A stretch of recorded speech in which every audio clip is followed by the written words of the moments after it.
Un sol débil, casi de vidrio, se alzó sobre la sierra y dejó a la vista un rastro de huellas pequeñas que no eran de lobo ni de venado. Eran de un par de zapatos gastados, demasiado livianos para la helada. A un costado del camino, junto a un matorral de artemisa, una niña temblaba con los puños apretados contra la boca, para que su llanto no llamara a nadie más que al cielo. La habían dejado sobre una manta que todavía olía a humo y a miedo. Nadie en toda la región de Piedra Seca imaginaba que ese llanto haría temblar a un pueblo entero. Menos aún, que al escucharlo, un hombre acostumbrado a no prometer nada, haría la promesa más grande de su vida. El cazador la vio antes de verla a ella. Primero vio un gorrión muerto, rígido, con las patas hacia el aire y la nieve pegada al pico. Luego, una cinta azul. Después, la manta.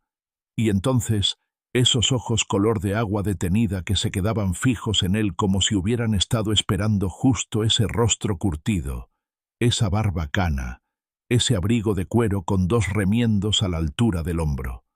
«No llores», dijo él, arrodillándose. «No por mí». Ella intentó hablar, pero el frío le había trabado la lengua. Cuando el cazador le acercó la cantimplora, la niña se encogió como un animalito a punto de recibir un golpe. Él dejó la cantimplora en el suelo, la empujó con dos dedos hacia ella y retiró la mano despacio, como se retira el filo de un cuchillo para no asustar. «Toma», repitió. «Soy Mateo. Mateo Lobo. No te haré daño». La niña bebió a pequeños tragos, con una seriedad que en otro tiempo habría parecido graciosa. Tenía las mejillas enrojecidas, la nariz helada y una cadena fina en el cuello, medio oculta bajo el vestido. Mateo la levantó envuelta en la manta y sintió el peso ligero, casi nada, como si la niña fuese todo aire y huesitos. El viento venía de la quebrada con ese silbido que anuncia más nieve al atardecer. Había que decidir en ese instante, antes de que el frío los partiera a los dos. «¿Cómo te llamas, chiquita?» Los dientes le castañeteaban. «Alondra». Mateo asintió en silencio. Alondra. Un nombre que era un vuelo. Y ahí estaba sin poder mover las alas. No se preguntó quién la había abandonado ni por qué. No en ese momento. El cazador tenía la cabeza entrenada para decidir mientras la sangre seguía caliente. Caminó con ella apretada contra el pecho, dejándola llorar sin prisa, sin pedirle silencio ni explicaciones. Cada tanto, miraba atrás para asegurarse de que sus propias huellas quedaran confusas entre las de un zorro que había cruzado el camino minutos antes. A esa hora, en la sierra, más peligroso que un lobo era un hombre que sabía a dónde ir. La cabaña de Mateo era un cuadrado de madera con una ventana que siempre parecía a punto de caerse y una estufa a leña cuyo humo salía torcido cuando el viento cambiaba de ánimo. Allí dejó a Alondra recostada junto al fuego, la cubrió con una manta de lana y puso agua a calentar. La niña, ya sin lágrimas, seguía con los ojos muy abiertos, los mismos ojos tensos de quien ha aprendido demasiado pronto a esperar lo peor. «Voy a prepararte leche con miel», dijo Mateo, revolviendo en una taza, «y luego veremos si ese vestido tiene arreglo. Te quedará grande cualquier cosa que tenga, pero ya veremos». Sonrió apenas, una curva mínima en un rostro hecho de líneas duras. «No voy a preguntarte nada hoy. El frío traga las palabras. Mañana me dices lo que quieras». Mientras la leche hervía, Mateo vio que la cadena del cuello brillaba bajo la lumbre. Con dedos torpes, la niña sacó de debajo del vestido un pequeño medallón redondo, de plata opaca, con una inicial grabada. Por un segundo, un relámpago de algo viejo y peligroso cruzó la mirada de Mateo. Lo escondió de inmediato detrás de un gesto práctico. Acercó la taza, sopló, se la puso entre las manos, sostuvo los dedos de Alondra para que no la soltara. Despacio, así. Esa noche, el viento fue un animal queriendo entrar por cualquier rendija. Mateo se sentó junto a la puerta con la escopeta apoyada en la rodilla, sin dormir. No por desconfianza de la niña, sino del mundo que podía venir a buscarla. En la madrugada, cuando el fuego ya no tenía voluntad y solo quedaban brasas, él pensó en un nombre que no pronunció desde hacía años: Elena. Al amanecer, bajo un cielo sin pájaros, Mateo ensilló al alazán y lo dejó en la entrada. Preparó su mejor gesto de hombre de pueblo, afable, callado, y sacó de un baúl un chal pequeño de lana, color tierra, que había guardado toda la vida sin saber para qué. Lo puso sobre los hombros de Alondra. «Vamos a Piedra Seca. Hay que comprar pan, sal y un vestido». Miró la cadena una vez más, apenas, y agujas. Las costuras curan. La plaza del pueblo hervía con los murmullos temblorosos que vienen de la costumbre. El agua del pozo, el herrero golpeando, el cabrero regateando a la misma hora de siempre, las mujeres con cestas repitiendo noticias a media voz. Cuando vieron a Mateo con la niña en brazos, porque la llevaba así para evitarle la nieve sucia, los ojos se clavaron en ellos como alfileres brillantes. «¿Quién es?», preguntó la panadera, una mujer de manos grandes y palabra fácil. «Eso no es un borreguito, lobo». «Mi hija», dijo Mateo sin vacilar, tan alto que hasta el herrero dejó de golpear. «Desde hoy». Fue allí cuando hizo lo increíble. Mateo Lobo no mentía. Todos lo sabían. Ese hombre que pasó la vida cazando alimañas y reses cimarronas, que hablaba poco y solo lo justo, nunca pronunció una palabra en falso. Al declarar en la plaza, frente a todos, que esa niña era su hija, estaba marcando un límite que nadie en Piedra Seca se atrevería a cruzar sin antes pensarlo 2 veces. No había papel, ni sello, ni firma. Había un hombre con el respeto de los suyos diciendo «mía», con una simplicidad que dejaba pocas opciones a la maldad. «¿Tu hija?». La panadera abrió la boca como si fuese a reír, pero lo que le salió fue un susurro. «Pues que Dios te la cuide. Tiene la mirada clavada, como si contara cosas». «No necesita contar nada», respondió Mateo, cortando la conversación con la misma facilidad con que cortaba ramas con su cuchillo.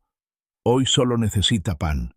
Compró un par de botas pequeñas, un vestido de segunda mano sin flores, para que no llamara la atención, y un pañuelo de color claro. Alondra apretaba la taza de lata que la panadera le dio de regalo. La sostuvo como si fuese un trofeo. Cuando volvieron a la cabaña, Mateo cortó leña, arregló el cierre de la puerta y cosió el ruedo del vestido con una paciencia casi dolorosa. Alondra lo miraba trabajar como se mira un milagro tímido. Después, con un hilo de voz, preguntó: «¿Por qué dijiste que soy...?» Tragó saliva. «¿Tu hija?». Mateo apoyó la aguja en el plato y la dejó quieta, brillando. «Porque no quiero que nadie vuelva a dejarte sola. A veces, para que el mundo entienda, hay que decir las cosas en voz alta». Ella bajó la vista. Sus dedos jugaron con el medallón sin abrirlo. «¿Puedo llamarte papá?». El hombre respiró hondo. La palabra abrió una grieta que dejaba ver un río antiguo. Asintió sin prisa. «Si quieres». El primer día pasó como se pasan las cosas nuevas, probando los bordes. Mateo le enseñó a Alondra a dejar el cubo junto al fuego para que el agua no se helara, a poner 2 tacos de leña pequeños en lugar de uno grande. Así el fuego respira mejor. A escuchar el silbido de la noche y diferenciar el sonido de la nieve cayendo del de una rama, quebrándose bajo peso ajeno. Alondra, por su parte, le enseñó su silencio. Un silencio hecho de pedacitos, la forma de dormir enroscada, el gesto de esconder el medallón cada vez que él se acercaba, la manera en que se asustaba cuando el caballo relinchaba al amanecer. Al tercer día, llegó a la cabaña un jinete con poncho negro y sombrero bajo. No se acercó más de 3 metros a la puerta. Silbó suave. «Lobo», dijo sin desmontar. «Doña Estefanía Olvera te llama a su casa. Hoy». Mateo no respondió de inmediato. Se quedó mirando el humo que salía recto, señal de que el viento había cambiado. Luego miró a Alondra, que lo miraba a él con preguntas recién nacidas. «Dile a doña Estefanía que si quiere hablar conmigo, lo haré en la capilla del pueblo, al atardecer». El mensajero dio media vuelta sin replicar. Solo al final, con el caballo a medio paso, dejó caer un nombre como si escupiera un hueso. «Rómulo también preguntó por ti. Rómulo Molina, capataz mayor de los Olvera, hombre de ojos claros y sonrisa que no subía a los párpados». Mateo sintió el peso invisible de ese nombre cruzándole la espalda. Cerró la puerta con tranca. Puso la mano sobre la cabeza de Alondra y la mantuvo allí un segundo, como si la midiera. «Te quedarás aquí, con la escopeta descargada. No abras a nadie. Si oyes 3 golpes, soy yo. Y si escucho 2, nadie que quiera tu bien golpea 2 veces». La capilla era un rectángulo humilde, con bancos de madera que crujían como viejos secretos. A esa hora, la luz entraba por la ventana del costado y dejaba polvo bailando en columnas. Doña Estefanía Olvera esperó de pie, con un velo crema que le cubría el cabello blanco. Era una mujer alta, de mentón firme, que había visto pasar más inviernos de los que estaba dispuesta a confesar. Al ver a Mateo, no sonrió ni frunció el ceño. Solo alzó la mano para que no se acercara más de lo necesario. «No por devoción te pedí este sitio», dijo ella, con voz que no admitía murmuraciones. «Aquí, las paredes no chismorrean. Aquí nadie habla por nadie», contestó Mateo sin reverencia, sin rudeza. Doña Estefanía inspiró despacio, como quien decide si vale la pena abrir una puerta cerrada hace años. «Dicen que recogiste una niña en la sierra. Dicen bien. Dicen que la llamaste hija. Desde el primer día. Déjame ver su rostro». Mateo midió la petición. El nombre de Rómulo aún le pesaba detrás de la nuca. «Díselo a tus hombres», apretó los dientes. «A ninguno se le ocurra acercarse a mi puerta. Mis hombres». Doña Estefanía torció la boca. «A veces los hombres de una casa no son de la casa». Él volvió con Alondra 2 horas después. La niña entró con el vestido nuevo y el pañuelo claro anudado al cuello. Doña Estefanía la miró como si mirara el fantasma de una promesa rota. Sus dedos finos, cubiertos de anillos sobrios, temblaron apenas cuando la niña alzó la vista y, obediente, quitó el pañuelo. El medallón brilló. La mujer dio un paso adelante, venciendo años en un solo movimiento. «¿Puedo?», preguntó, y en su voz de pronto había grietas. Alondra asintió. La anciana abrió el medallón con delicadeza. Adentro, en miniatura, había el retrato de una joven de ojos melancólicos y sonrisa leve. En la otra mitad, unas iniciales grabadas: E.O. La señora cerró los ojos como si de ese gesto dependiera su dignidad. Luego habló, baja: «Elena Olvera». Mateo apretó la mandíbula. El nombre que no había pronunciado en voz alta lo alcanzó como una soga. «La vieja historia», dijo, y cada palabra sabía a sangre contenida. «La muchacha que apareció en la sierra con un hombre joven y un bebé, hace 7 inviernos. La que desapareció sin dejar ni una huella». Doña Estefanía levantó la cabeza despacio, recobrando el hierro del apellido. «Mi hija». La palabra se quebró apenas al pasarle por la garganta. «Mi hija, que murió la misma noche en que Rómulo la trajo de vuelta». La capilla dejó de respirar un segundo. Mateo sintió que se le escarchaba el alma. «¿Murió?». El cazador tragó. Nadie habló de un... No terminó. No había que ponerle forma a ciertos finales. No lo hicieron, porque no convenía. La anciana se acercó a Alondra. La miró con fijeza. La criatura que llevaba mi Elena nunca apareció, hasta hoy. La niña miró a uno y a otra, como si tradujera un idioma más antiguo que ellos. «Señora», dijo Mateo, «si es lo que sospechas, ¿por qué me llamaste? ¿Qué quieres?». «Quiero que nadie sepa todavía lo que sé». La voz de doña Estefanía recuperó el hilo templado. «Ni siquiera mis nietos, mucho menos Rómulo. Quiero que la escondas donde Rómulo no pueda olerla». Quiero tiempo para atar cabos, revisar cartas, hurgar en las rendijas de esta casa que parece grande y es un puñado de sombras alargadas. Estoy dispuesto a enfrentarme a quien sea, respondió Mateo. Pero dime algo. ¿Por qué ahora? ¿Por qué, si la niña estaba perdida desde hace tanto, aparece en la nieve, viva? El velo de la anciana vibró con un suspiro. Porque el que la escondió ya no supo dónde más esconder sus culpas. Le tembló una esquina de la boca. Y porque alguien, Mateo, se cansó de obedecer. En mi casa, el culpable vive bajo mi mismo techo. El silencio fue un cuchillo apoyado en la mesa. ¿Rómulo?, preguntó el cazador directo. Doña Estefanía no respondió ni con la cabeza ni con la boca. Apenas apretó el medallón en los dedos de Alondra y dijo: «No vuelvas a mostrarlo. No confíes en nadie que sonría con todos los dientes. Y no te acerques a la cerca del rancho Olvera hasta que yo te lo diga». «¿Y tú?», Mateo la miró con gravedad. «¿Te alcanzará el tiempo?» «A mi edad, el tiempo ya no es una pradera. Es un patio con sombras que uno conoce», sonrió triste. «Al menos ahora sé que Elena no murió por nada». Cuando salieron de la capilla, el atardecer les cayó encima como un telón pesado. Mateo montó con Alondra frente a él, el pañuelo apretado, y tomó el camino de la quebrada por senderos poco usados.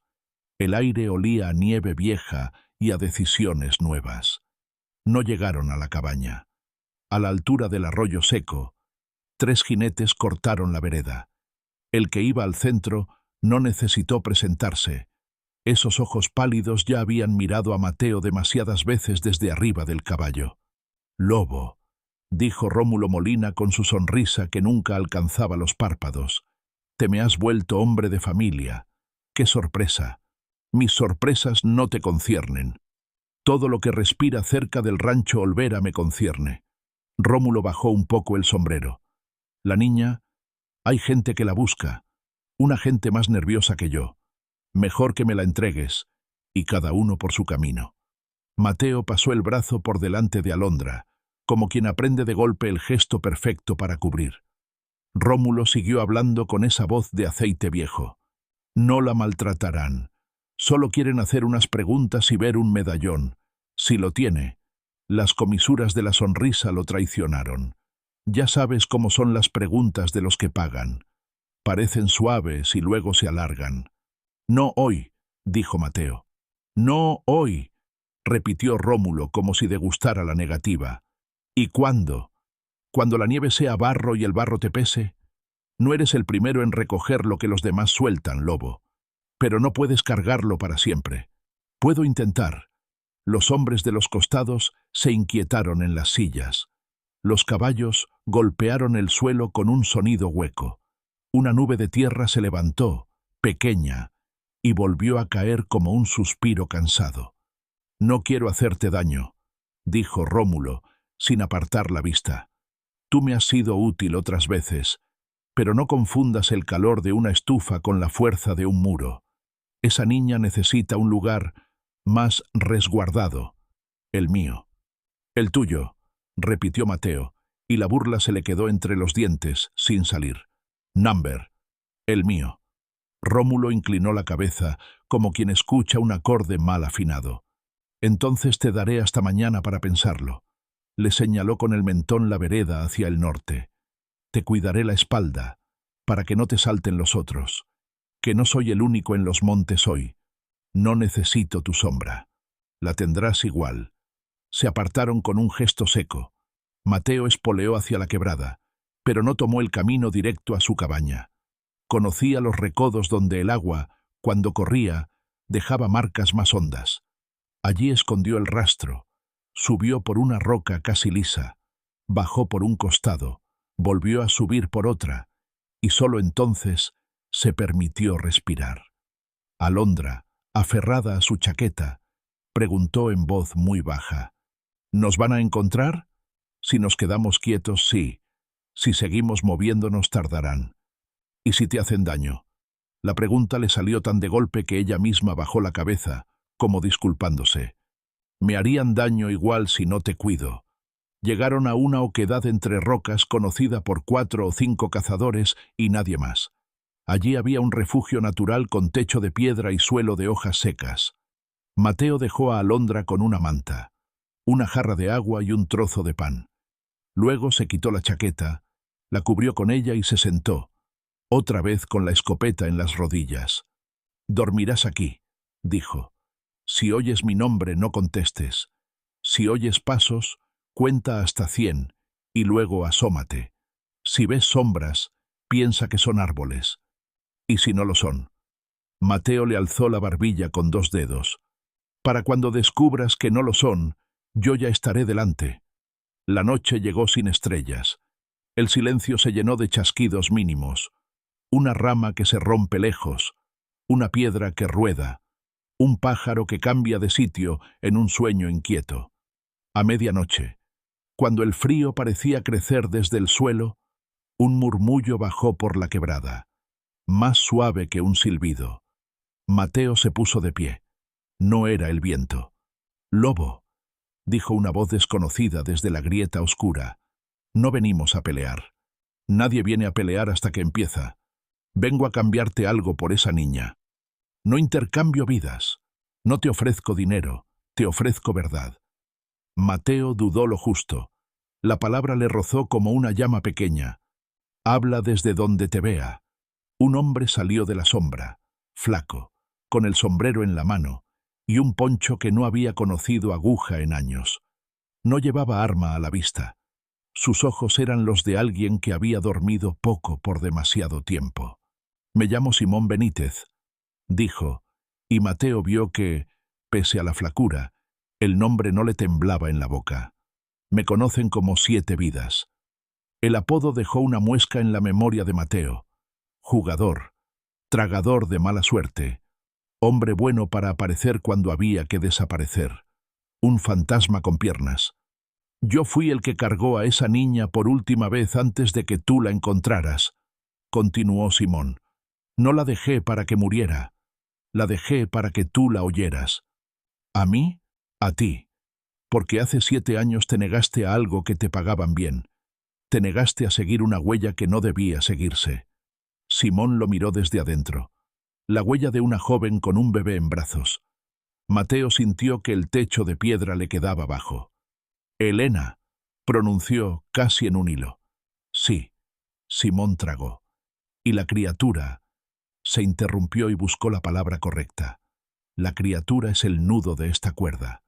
Me contrataron para hacer lo que otros no se atrevieron. Yo». Cerró los ojos. «Yo no pude, pero anduve con cobardías. Me escondí. Y ahora el que me paga teme que la verdad le muerda. Quieren recuperar a la niña antes de que alguien la vea. Rómulo la busca por su cuenta. Otro la busca por encargo. Yo vine por otra cosa». «¿Cuál?» «Para decirte que si no te mueves esta noche, mañana será tarde». Simón apretó el sombrero contra el pecho. «Y para darte esto». Le tendió un papel doblado. Mateo lo tomó sin bajar la escopeta. Era una carta corta, escrita con una letra redonda, casi de maestra. «Si esto llega a tus manos, madre, no te aflijas. Si no vuelvo, no me busques en la casa. Búscame en el monte, no por cobardía, sino por amor. Él no me dejará, y si la niña vive, sabrás reconocerla. Llevará en el cuello lo que tú me regalaste la tarde en que me dijiste que un apellido no tapa ni cura». Mateo sintió que algo adentro de él, algo que resistía desde hacía años, se quebraba con dignidad. Levantó la vista despacio. «¿Por qué ahora?» «Porque vi a Rómulo ordenar a 2 hombres que te saqué en la cabaña antes del amanecer». La voz de Simón apenas fue aire. «Porque te siguen el rastro desde el arroyo seco. Porque escuché un nombre que no quieres oír y que te diré igual para que lo tengas en la mano. El que pagó la primera desaparición no fue Rómulo. No, la palabra salió como un cuchillo romo. Fue alguien con apellido Olvera». La noche pareció perder 1 grado más de temperatura. Mateo dio un paso para adelante. Alondra se movió, soñando, como si el nombre la hubiera tocado incluso dormida. «No diré nada que no pueda probar», se apuró Simón. «Pero si no la sacas de aquí, No llegarás al amanecer con ella despierta. ¿A dónde? Al Cañadón del Águila. Habrá un arroyo pequeño que vuelve a correr antes que los otros cuando se acaba el hielo. Allí hay una casona vieja, de adobe, medio caída. Nadie mira donde hay paredes torcidas. Yo haré ruido en otro lado. Les venderé un rastro malo. Mateo midió al hombre, midió la noche, midió la respiración de Alondra. ¿Por qué te creo? Porque eres de los que prefieren un enemigo claro a un amigo turbio. Y porque, si miento, no me volverás a oír. Simón puso el sombrero. Pero si digo verdad, oirás mi voz cuando ya no me veas. No hubo más palabras. Simón se disolvió en la roca como si la grieta lo hubiera tragado. Mateo volvió a la manta y encontró los ojos de Alondra abiertos en la oscuridad. Dos luceros chiquitos. Soñaba que me llamaban, susurró ella, como si una mujer de voz dulce me llamara por otro nombre, no por Alondra. ¿Qué nombre? No lo recuerdo. Mateo apretó la carta en el bolsillo y se agachó a su altura. Ahora escucharás mi voz, y solo la mía. La cargó con cuidado, apagó con tierra las brasas, colgó la chaqueta sobre el hombro y salió en silencio, dejando atrás el refugio como quien deja un capítulo con la página marcada. El cielo empezaba a desteñirse hacia el este, apenas. Tenían 1 hora. El Cañadón del Águila estaba a 2 leguas si se tomaba el camino bueno, a 1 y poco por vereda de cabras. Mateo eligió la vereda. El alazán, fiel como un perro grande, avanzó sin que el hombre tuviera que hablarle. A la mitad del camino, un resplandor pálido a la izquierda le dijo que no estaban solos. Mateo frenó de golpe. Clavó el cuerpo contra el cuello del caballo. Escuchó. Voces. 3. No rápidas, no torpes. Voces de hombres que sabían morder sin enseñar los dientes. «Papá», le dijo Alondra en su mínimo de voz. «¿Y si me sueltas y corro?» «No», dijo él. «Nadie te suelta más, ni siquiera para salvarte». Entonces, desde otro recodo, distinto, no el de las voces, brotó un silbido limpio, igual al que usan los pastores para reunir cabras dispersas. El alazán giró la oreja y entendió. Mateo también entendió. Simón había hecho ruido en el costado correcto. Las voces se alejaron como perros que olfatean otro hueso. Llegaron a la casona cuando ya clareaba. Era, como había dicho Simón, una vieja mole de adobe, con paredes vencidas, un dintel de madera que parecía sostenido por el capricho. Había un aljibe seco en el centro del patio, y una higuera con ramas desnudas como dedos pidiendo explicación. Mateo dejó a Alondra en una habitación sin techo. La cubrió con mantas. La sentó sobre un colchón de hojas y cuero viejo. Ella miró el cielo cuadrado abierto sobre sus cabezas. ¿Viviremos aquí? Viviremos donde no nos vean. Por ahora, aquí. ¿Por mucho? Por lo que dure el invierno y el miedo. Alondra asintió con la seriedad de quien toma una decisión grande. Los ojos, sin embargo, se le llenaron de agua cuando un recuerdo le cruzó la cara a traición. Se llevó las manos a la cadena. «Quiero quitarme esto», dijo, de pronto. «Pesa, como si me jalara hacia un lugar donde no quiero ir». Mateo la miró con un mezcla de recelo y ternura. «No te lo quites. No todavía. A veces, lo que pesa nos sostiene». Le acomodó el medallón bajo el pañuelo. «Duerme. Yo me quedo aquí». La niña se durmió de lado, con los dedos en el borde de la manta. Afuera, el cielo terminó de aclarar. Adentro, el silencio comenzó a hacerse cómodo. Mateo, que no había tenido familia nunca, que no sabía cómo se llenaban las horas cuando uno debía quedarse quieto, se sorprendió a sí mismo contando las respiraciones de la niña. Llegó a 100 y volvió a empezar. Cuando el sol estuvo lo suficientemente alto como para borrar rastros frescos, alguien golpeó el marco de la puerta sin puerta. Un golpe, otro, un tercero, más bajo. 3, susurró Alondra, despertando de golpe. «¿Eres tú?» «Soy yo», dijo una voz, pero no era la de Mateo. Mateo se incorporó con la escopeta en un gesto que no necesitó pensar. En el umbral estaba doña Estefanía, con un abrigo oscuro, el velo en la mano y un cansancio nuevo en el rostro. «No me siguieron», dijo, antes de que el arma subiera 1 milímetro más. «Yo seguí a otros. Los vi registrar tu cabaña como hienas alrededor de un hueso». Lo miró. «Tenías razón en no volver». «¿Por qué viniste?» «Porque ya no tengo casa». La frase cayó con un peso que ninguna de las dos paredes vencidas pudo soportar sin vibrar. «No, si la verdad vive afuera». Mateo dio un paso. Alondra se sentó en el colchón, frotándose los ojos. «Te escucho». Doña Estefanía se llevó la mano al pecho, como para apretarse el corazón y que no se le escapara corriendo. «He encontrado cartas escondidas en el fondo de un arcón», dijo. «Cartas de Elena, y un recibo de pago con una firma que no puedo negar. No la de Rómulo, la de mi propio hijo». El aire se partió como una rama seca.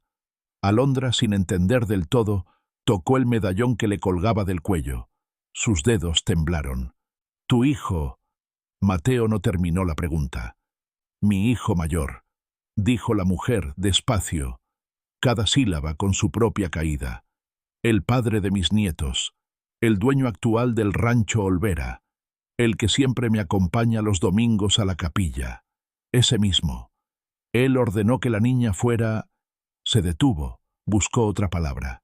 «Apartada», y que su madre volviera sola. La voz se le quebró por fin, porque la niña no era conveniente. Mateo no sintió rabia primero. Sintió un cansancio hondo, una clase de tristeza vieja. Solo después, cuando el silencio dejó espacio, la rabia empujó por detrás como un caballo que se niega a quedarse atado. «Dime su nombre», dijo, sin alzar la voz. «Lo diré», respondió doña Estefanía, con los ojos ardiendo. «Pero primero, Mateo, juro por todo lo que aún me sostiene que esta vez no mandará mi apellido, ni mi miedo. Va a mandar la verdad». Un paso fuera del patio crujió en la hierba seca. No venía de la vereda. Venía de la parte de atrás, de donde el muro caído dejaba ver la higuera. Mateo giró la cabeza apenas, con los sentidos en punta. La niña, de golpe, alzó la vista. «Esa sombra», dijo casi sin voz. «La conozco», y antes de que nadie dijera nada, un hombre alto, con el rostro cubierto por una bufanda y el sombrero bajo, se asomó al marco roto. Sus ojos buscaron a Alondra con una urgencia que no supo esconder. «No corras», dijo. «Alondra, yo te busqué por años». Mateo dio un paso adelante, la escopeta firme, la carta de Elena latiéndole en el bolsillo como un ave atrapada. El mundo, de pronto, se volvió una cuerda tensada con demasiadas manos. El hombre del sombrero bajo avanzó un paso, con las manos abiertas. El leve temblor de sus dedos no venía del frío, sino de algo que llevaba demasiado tiempo sin nombrar. Sus ojos, pardos, cansados, tercos, se clavaron en la niña como si quisieran memorizar de una vez lo que habían estado buscando entre sombras y cerros. «Me llamo Gabriel», dijo, quitándose la bufanda. «Gabriel Olvera». Doña Estefanía respiró hondo, como si la palabra le apretara el pecho desde adentro. «Hijo», murmuró sin ceremonias. Mateo levantó un poco la escopeta, no para disparar, sino para ponerle a la escena una línea que nadie cruzara sin decir quién era y a qué venía. «Habla, Gabriel», pidió. «Pero habla derecho». El recién llegado asintió. «No vengo a quitarles nada», dijo. «Vengo a devolver. He visto a hombres buscar a esta niña con la desesperación de quien desea borrar huellas. Yo la busco con la obstinación de quien quiere escribir su nombre donde corresponde». Alondra se incorporó despacio. Su mirada, que hasta hace poco había sido un lago quieto, ahora tenía ondas pequeñas. «Conozco esa voz», susurró. «No sé de dónde, pero la conozco». Gabriel tragó saliva. «Te cargué una vez», dijo.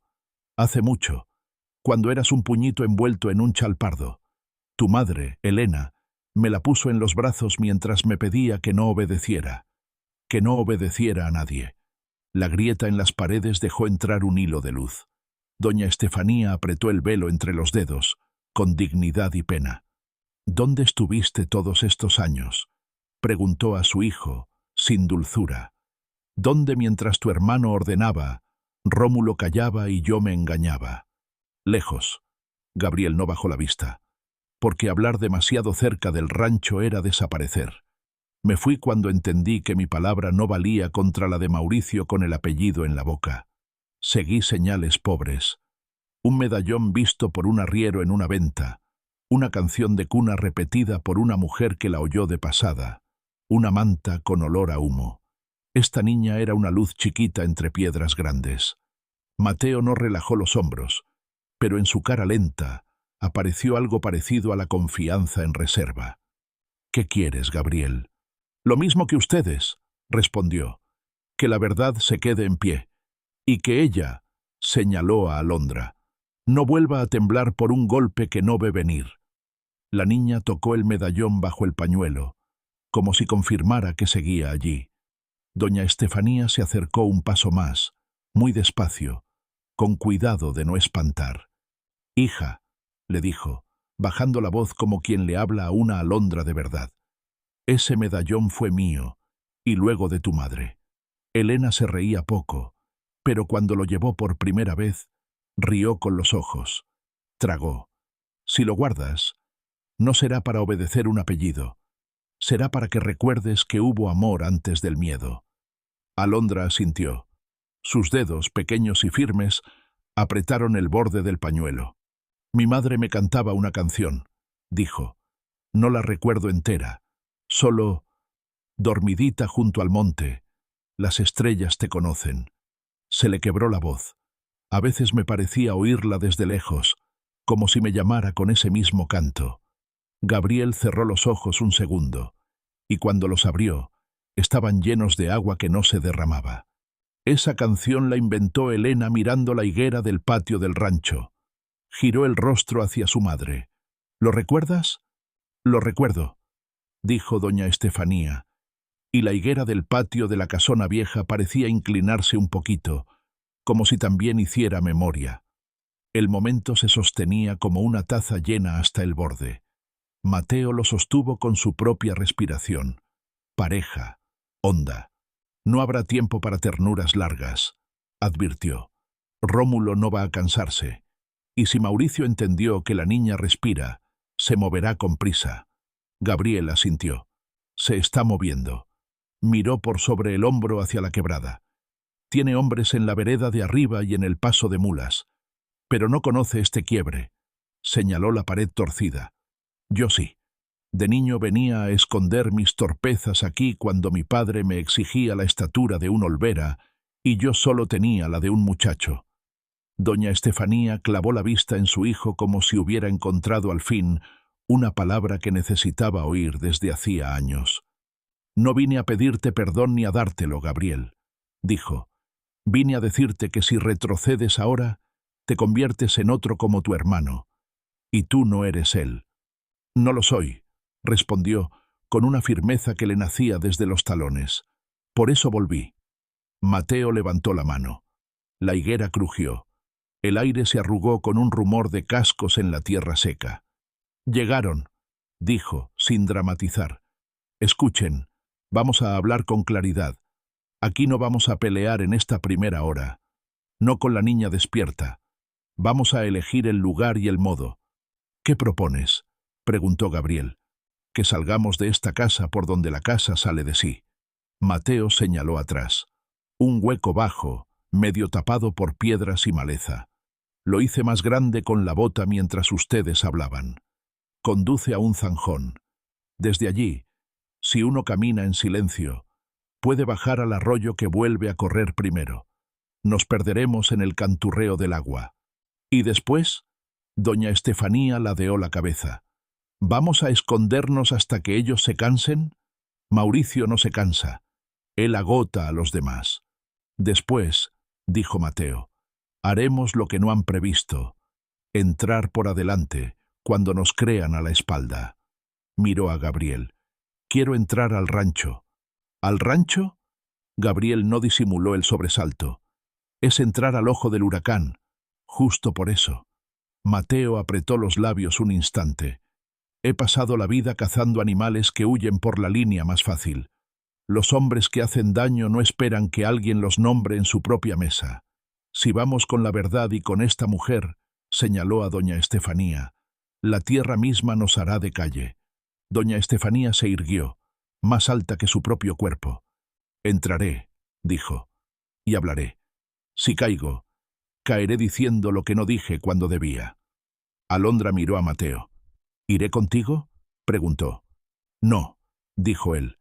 Te quedarás con Gabriel en el zanjón, a 2 pasos, y solo entrarás si oyes mi voz diciendo tu nombre completo. ¿Mi nombre completo? La niña frunció el ceño. No sé cuál es. Mateo la miró con una mezcla de ternura y temor, y de pronto, como si el cielo empujara una verdad a su boca, la dijo. Aurora Elena. El nombre pareció abrirle un recuerdo guardado como una semilla. Alondra. Aurora. Abrió los ojos grandes. Aurora, repitió. Sí, alguien me decía así cuando el sol apenas tocaba la ventana. Tu madre te lo dijo, susurró doña Estefanía, y la palabra madre se quedó flotando un segundo, tibia, entera. Los cascos sonaron más cerca. Mateo barrió con la mirada los huecos, los objetos, las salidas. Luego giró a todos con una seña. Los 4, el cazador, la anciana, el hijo que volvió y la niña que lloró bajo la nieve, se deslizaban como sombras por el hueco detrás de la casa cuando Rómulo Molina asomó por el marco roto con 2 hombres y un gesto afilado. Sabía que el viento traía olor a lobo. Dijo, entrando, y, para mi sorpresa, también a perfume caro. Miró el chal de doña Estefanía en el suelo. Lo levantó con 2 dedos. La señora. Qué sitio humilde para una visita. Sus hombres revolvieron el colchón viejo, patearon hojas, miraron detrás del aljibe seco. No encontraron a nadie. Rómulo sonrió sin que la sonrisa le llegara a los ojos. Entonces van hacia el rancho, dijo en voz lo bastante alta para que el aire se lo contara a los árboles. Y yo, que creía que Lobo era hombre de montaña, le hizo una seña a los suyos. Al paso de mulas. Cierren el portón norte. Avísenle a Mauricio que tendrá espectáculo. En el zanjón, el agua menuda del arroyo les lamía las botas como si quisiera empujar. Gabriel caminaba delante, apartando ramas. Doña Estefanía, sin quejarse, mantenía el paso.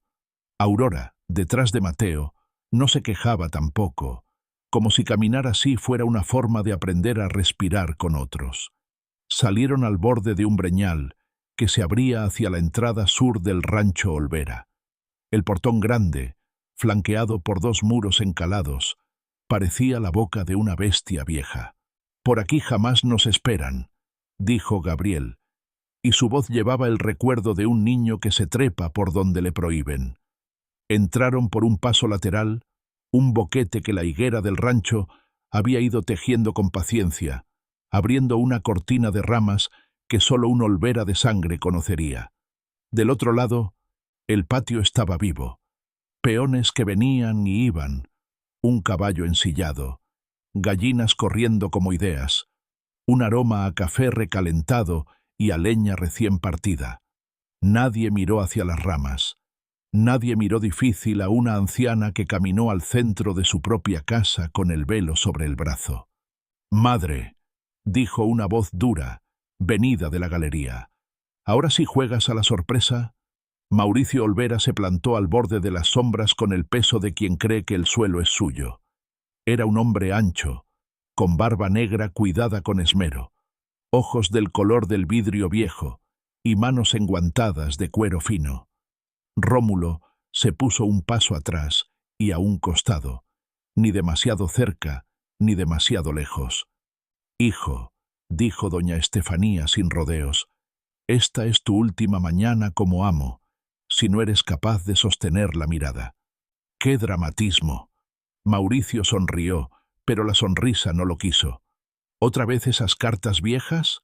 ¿Otra vez ese retrato? Ya te expliqué. Elena fue una debilidad en una casa que no tolera debilidades. La palabra debilidades golpeó en el pecho de Gabriel como una piedra.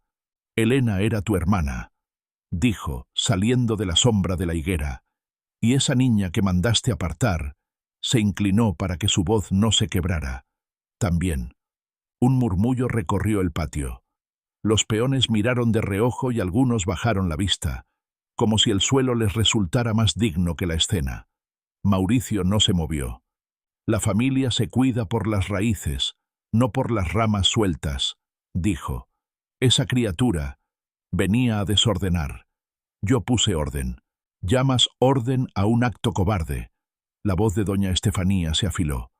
¿Orden es pagar para que un bebé sea arrojado a la montaña? El temblor de sus manos se contuvo de puro orgullo. Orden es callar cuando la sangre de una cría tiembla. Mauricio miró a Rómulo. Rómulo no miró a nadie. Mateo dio un paso al frente. Bajo su chaqueta, la carta de Elena lo calentaba como un brasero. Sacó el papel y lo sostuvo en alto. Lo escribió Elena. Dijo, si no vuelvo, no me busques en la casa. Avanzó, clavando la vista en Mauricio. Se lo escribió a su madre. Y su madre hoy te confronta con lo que fuiste. Un hombre que firmó para que otro ejecutara.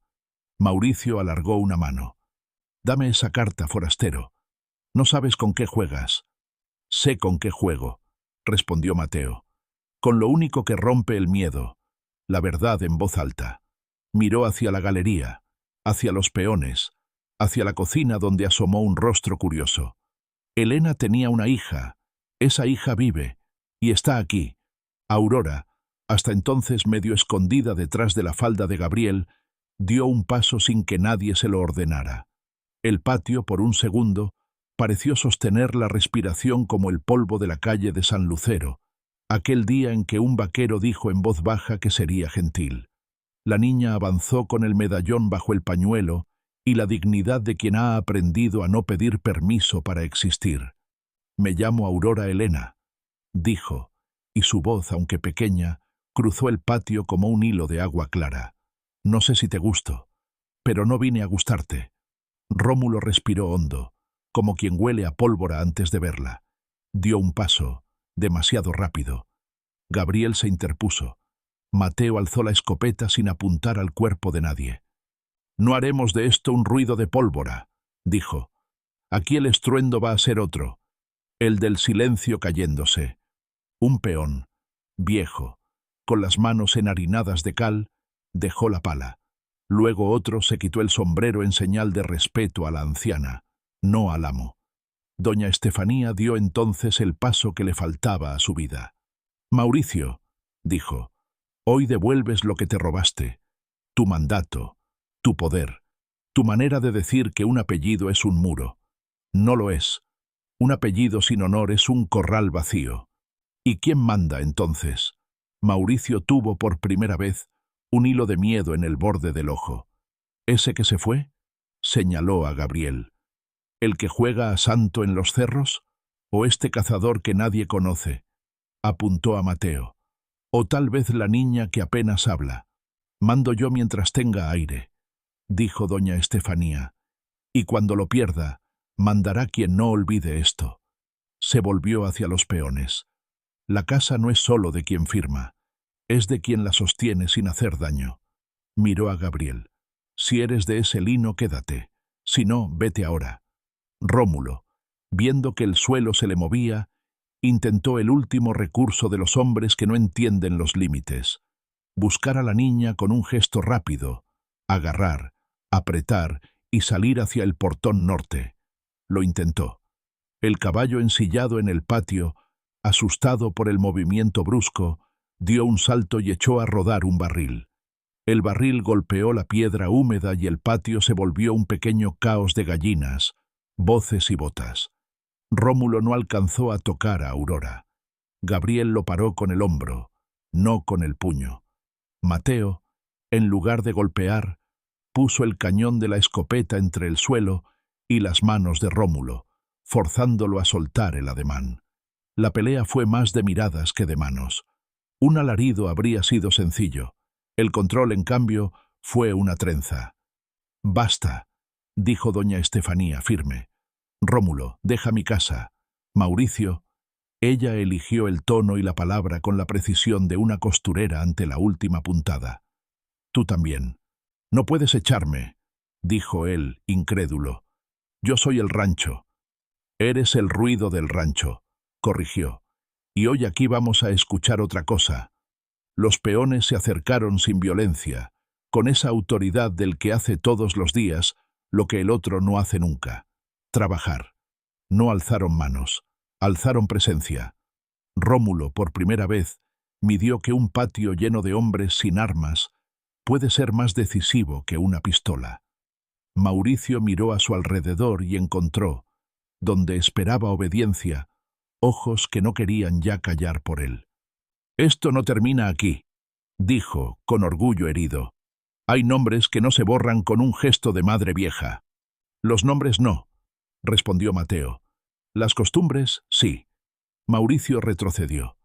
Su caballo, como sintiendo que ya no cargaba a un amo sino a un hombre común, lo dejó subir con nerviosismo.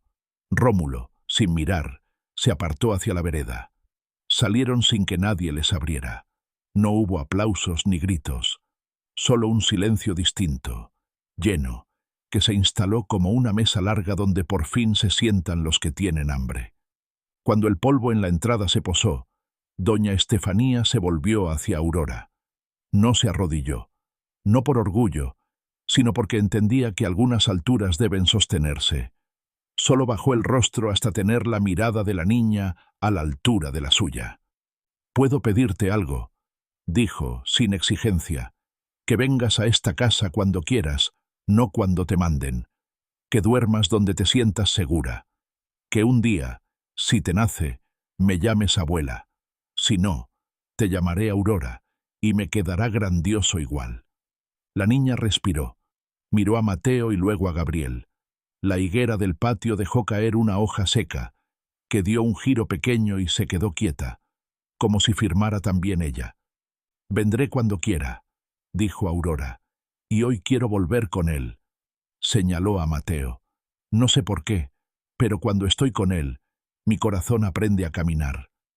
Doña Estefanía sonrió, por fin, con la sonrisa de las mujeres que ya no piden permiso para sentir. «Entonces vuelve con él», dijo, «y vuelve a volver cuando el pan te sepa a memoria». Alzó la vista hacia Mateo. «Cuídala como si te hubieran dado la tarea de un santo».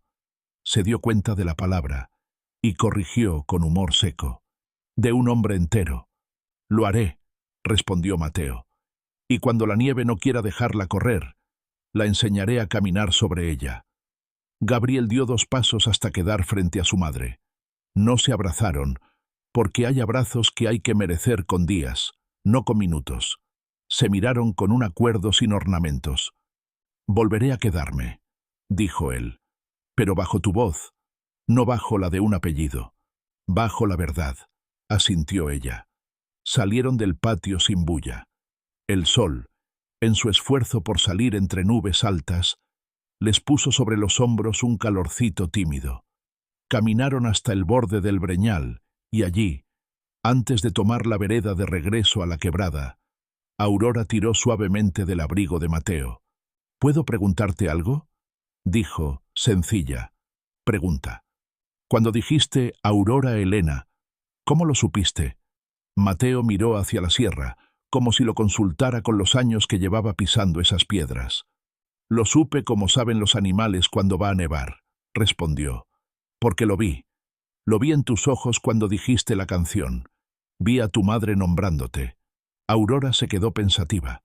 Luego caminó unos pasos más y volvió a detenerse. «Hay otra cosa que siento», murmuró, «como si te hubiera visto antes, mucho antes, en un lugar con una luz distinta, como si hubieras estado cerca el día que yo llegué al mundo». El silencio le cruzó la cara a Mateo como una sombra buena. No mintió, no adornó, dijo lo que se permitía decir. «Estuve cerca de la decisión que te dejó lejos», confesó, «y me negué. Me negué a seguir una huella que no debía seguirse. A veces decir no es lo único que uno puede hacer bien. Tal vez por eso cuando te encontré, supe que estaba terminando una cosa que había empezado sin saber. La niña aceptó la respuesta con esa sabiduría breve de quienes todavía no tienen palabras para todo. Miró el cielo que se abría entre montes. Entonces ahora empezamos otra cosa, dijo. Ahora empezamos otra cosa, repitió Mateo. Caminaron juntos hacia la cabaña. El cazador que no prometía y sin embargo hizo la promesa más grande. La niña que había llorado bajo la nieve y ahora sabía ponerse el pañuelo sin apuro. El hombre que volvió a su casa para enderezarla con trabajo, no con discursos. Y una anciana que prefirió la vergüenza de decir tarde a la tragedia de callar para siempre. Simón Benítez, que muchos llamaban 7 vidas, se les sumó a mitad del camino, saliendo de un matorral con una sonrisa cansada. Pensé que me venían a buscar a mí, bromeó suave, pero a lo mejor me encontré yo al venirlos a buscar. Tus vidas te alcanzaron, dijo Mateo, y hoy te guardaron una más. No quiero gastarla, respondió Simón, tocándose el ala del sombrero. Quiero ganarla. Doña Estefanía, antes de despedirse en el recodo que la llevaba a su casa, se volvió y les dijo: mañana a esta hora encenderé la estufa grande. Haré sopa para quien llegue sin preguntas. Miró a Aurora. Si vienes, tendrás un vaso de leche con miel y un lugar al lado de la higuera para aprender a reír con los ojos. Aurora asintió, y esa palabra muda, ese movimiento simple, fue una promesa de otro tipo. El invierno siguió siendo invierno. Hubo noches con viento entrando por rendijas, hubo días de cubrir el agua para que no se helara. Hubo también risas chiquitas ensayando ser grandes. Y el rancho, que había sido un nombre pesado y una puerta que cerraba, empezó a ser un lugar con gente que sabía barrer la galería sin mirar el reloj del amo. Mauricio se fue hacia el norte, arrastrando un orgullo que no le calentó las manos. Rómulo probó suerte en otros valles, donde su sonrisa corta no encontró ojos dispuestos a creerle. En Piedra Seca, cuando alguien decía Aurora, la gente ya no miraba con intriga o con miedo. Miraba con esa mezcla de curiosidad y respeto que se gana quien fue nombrado con la verdad. Una tarde, con el sol afeitando de dorado los bordes del cerro, Aurora salió a la puerta de la cabaña de Mateo. Llevaba un vestido sin flores que ya no parecía triste, un pañuelo claro, y el medallón guardado no por obligación, sino por memoria. Se sentó en el escalón y canturreó, bajito, la canción incompleta. Mateo, adentro, afinaba un cuchillo contra piedra con una parsimonia casi feliz. «Papá», dijo ella, y la palabra ya no le tembló. «¿Puedo pedirte algo? Lo que quieras». «Enséñame a leer esa carta», señaló el bolsillo donde él guardaba la de Elena. «Quiero conocer la letra de mi madre como si fuera un camino». Mateo dejó el cuchillo, salió, se sentó a su lado. Sacó la carta con cuidado, como quien desenvuelve un pan tierno. La puso en las manos de la niña. «La leeremos juntos», dijo, «y cada vez que tropecemos, nos esperaremos». Aurora apoyó la cabeza contra su brazo. El monte, que aún traía frío en las sombras, pareció darles un respiro. Anduvo por el aire un olor a leña y a pan y a algo que, por fin, empezaba. No hubo discursos ni campanas. Hubo sopa caliente en el rancho, una higuera que dio sombra justa en verano, un cazador que fue aprendiendo palabras nuevas como quien aprende caminos sin mapa, una anciana que se sentó cada tarde a coser sin proteger culpas, un hombre que volvió y planchó con trabajo lo que el miedo arrugó, y una niña que dejó de llorar solo cuando entendió que ya no la soltarían. A veces, por la noche, el viento traía desde lejos la risa breve de Elena, como si se hubiera quedado colgada de alguna estrella vecina, y entonces el mundo, sin hacer ruido, se acomodaba un poco. A continuación tenemos 2 historias increíbles que te están esperando. Solo haz clic en la imagen que quieras ver y comenzará a reproducirse.